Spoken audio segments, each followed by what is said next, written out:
the word occult, it basically just means hidden, secret, or secret, hidden along those lines, in that vein. And in this particular instance, it's referring to the occult, which I think tarot, all crystal balls, whatever medium, whatever tool you're using to access hidden knowledge, has all been grouped into this occult, the occult.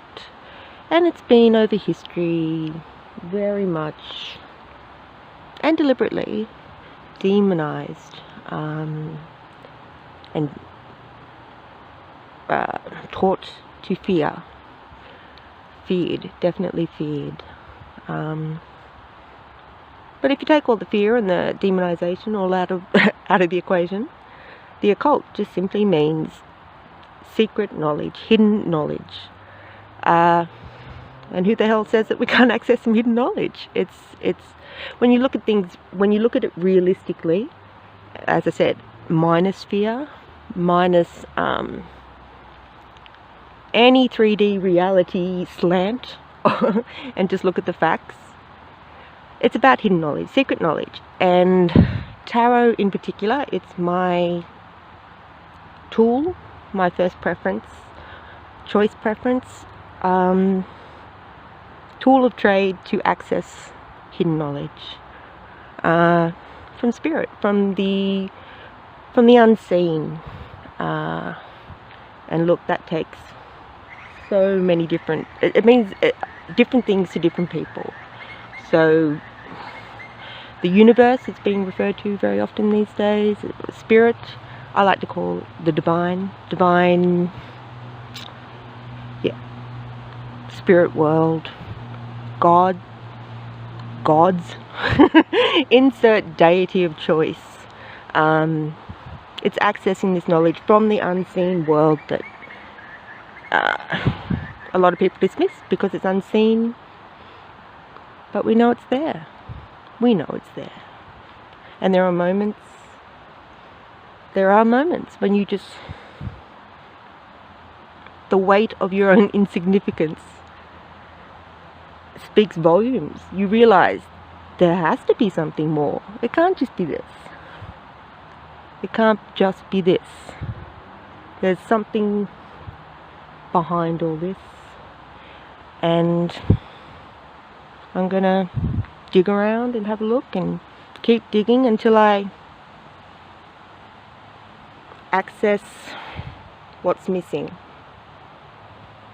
So for me, the tarot is my tool of choice, as I said,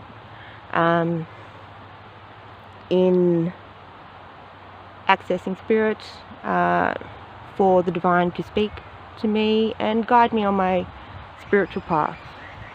And that word is, well, that terminology is bandied around a lot these days as well. Spiritual path, spiritual guidance, growth, downloads. Anyway, I think the overuse of these terms certainly commonizes them when they shouldn't be. These are actually quite profound terms, and spiritual growth and the search of it is a personal thing. It's highly personal. I can't emphasize that enough. Yeah, the lessons that, well, if we choose to take that path, the lessons that need to be learnt, that will make you grow, that will take you to other levels, that will raise your vibration and your frequency to attract the things that you should be accessing in life, the people, the other things will come along when you're at the right frequency at the right time. And tarot will certainly helps me on my way. The images in tarot, no, I'll just say it how I say it. They are monumental, infinite archetypes, unchanged, infinite, and they speak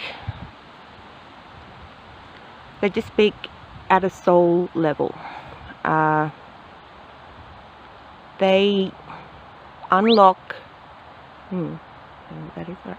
They unlock, for me, parts of my subconscious.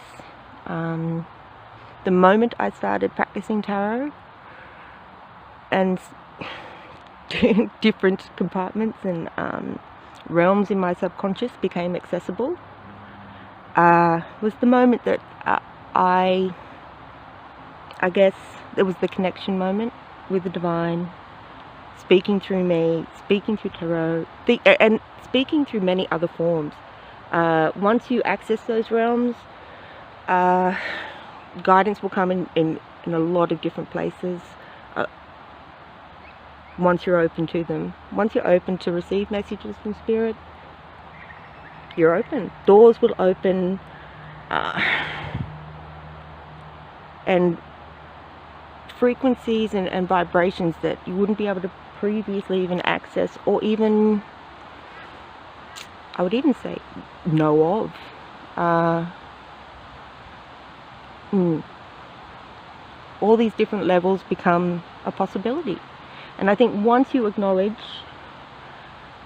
the insignificance of self, which, yeah, it's a little bit, well, some people, I guess, difficult probably. The insignificance of yourself, and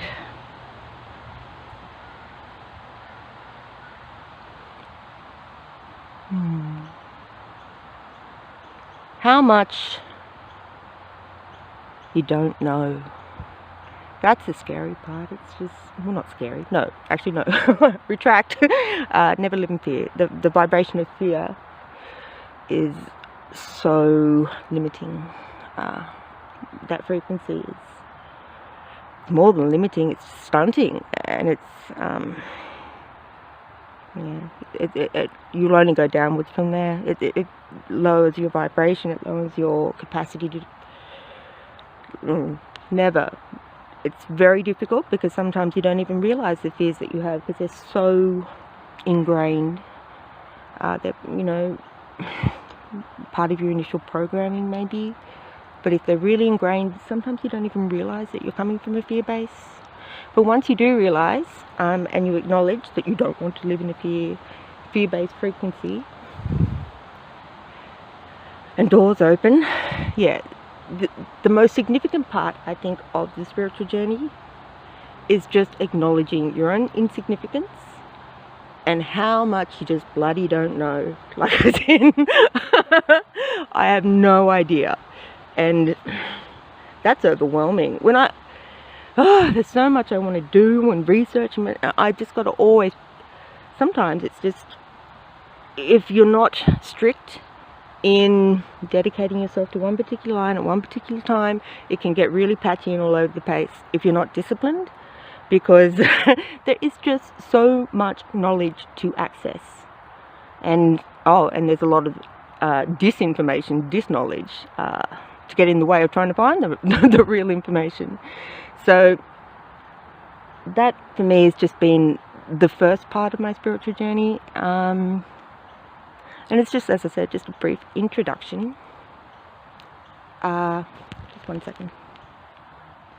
Yeah, so that is just a brief introduction of what tarot means to me, and how it has become my tool of choice, my tool of trade, to access the divine, to be guided, to guide other people, if they so want. Most people don't. Most people actually, oh goodness, I shouldn't be so condemning. As I said, the demonization, and the fear that has been deliberately manufactured over a lot of spiritual tools of trade. There's so many. Needs to be sideswept. But a lot of people still think of tarot as being fortune telling, of future predicting, and it blooming well can too. It's actually quite, yes, it can. So I'm certainly not going to deny that that is something that tarot can do, but it's not the way I roll. You can see things sometimes, and it's lovely because it's usually more of a warning. But when used as a spiritual tool, it'll guide you on the. It gives you hallmarks, archetypes. These archetypes will speak to you, or they speak to me. They could speak to you at a soul level. The energy. When I first started with tarot, believe me, I just had no clue. Just absolutely no clue. It still spoke to me. That's the images, the archetypes in there. They speak at the subconscious level, a soul level.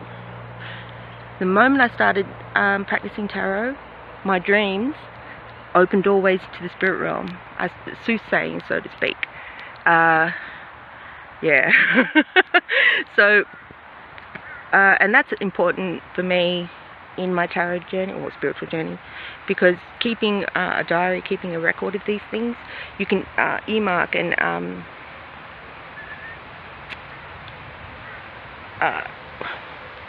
these sort of defining moments, these epiphanies, all these sorts of things that help in using tarot further. It just deepens your knowledge. So